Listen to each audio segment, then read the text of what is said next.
Welcome back. For almost 20 years, Resiliency for Life has been helping youth that are at risk of failing or dropping out of high school find success. This is a unique partnership with Framingham Public Schools and the staff of the program. Today, we are here with Resiliency for Life Executive Director Chokshi to find out more about this incredible program that combines tutoring, responsibility, and the needed support to have these kids make it in school and life. Thanks so much for coming in. Well, thank you for having me. So for any people watching who may not know about Resiliency, can you explain what the program is?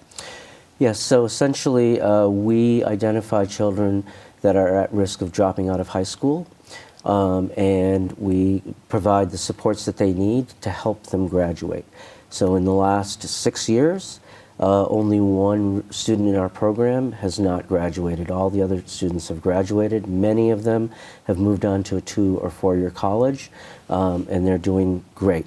A lot of them, because the issues related to their struggles are not easy, they don't get solved overnight, still carry some of these things, but what they also carry with them are the coping mechanisms and the skills to be able to ask for help, to be able to keep in mind and stay focused on what's important, which is schoolwork, their job, and essentially be able to navigate the difficulties of life as they get into adulthood and continue on their journey. How did it get started in Framingham?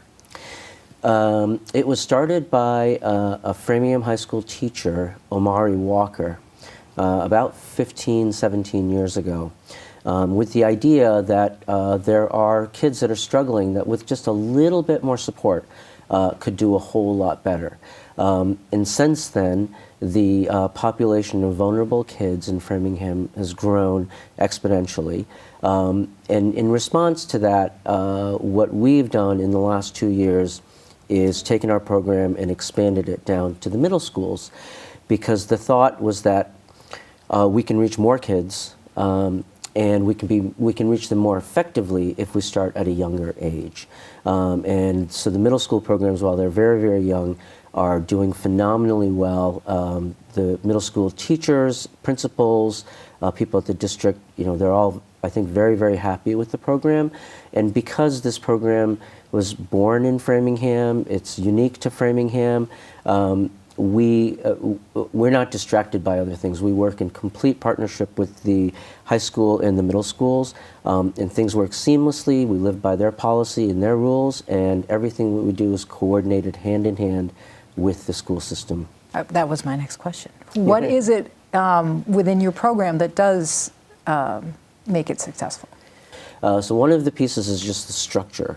And then after school, they're required to stay after school if they're not caught up on work. They're required to stay in school on Saturday if they're not all caught up. And this doesn't always go over very well, but eventually kids figure out that this is important, and eventually kids actually figure out to get their work done.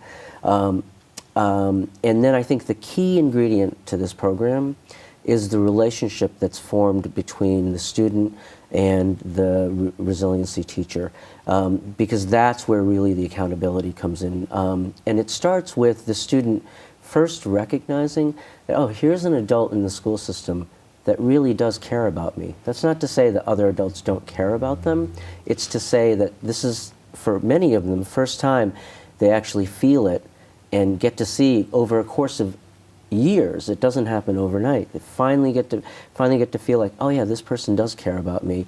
They really want me to succeed, and they're kind of going to bat for me. And so I should do my part and kind of help myself get there. And for the most part, that's how most of the stories go. Is that there's a lot of resistance at first. The kids want to do well, they just don't know how. But there's a lot of resistance to the structures and the routines, but eventually they get there, and then they graduate. You must have a great staff. The staff are awesome. They're so talented. So the staff at the middle schools and the high school, these are teachers who already work at the middle school, at the high school, and they just put in some extra time.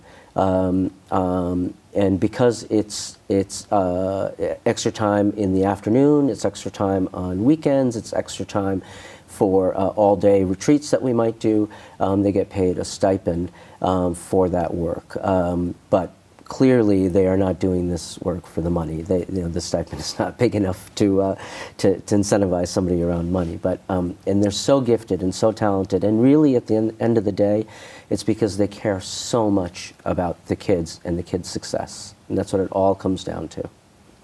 Could you give us one story of one student that may stand out?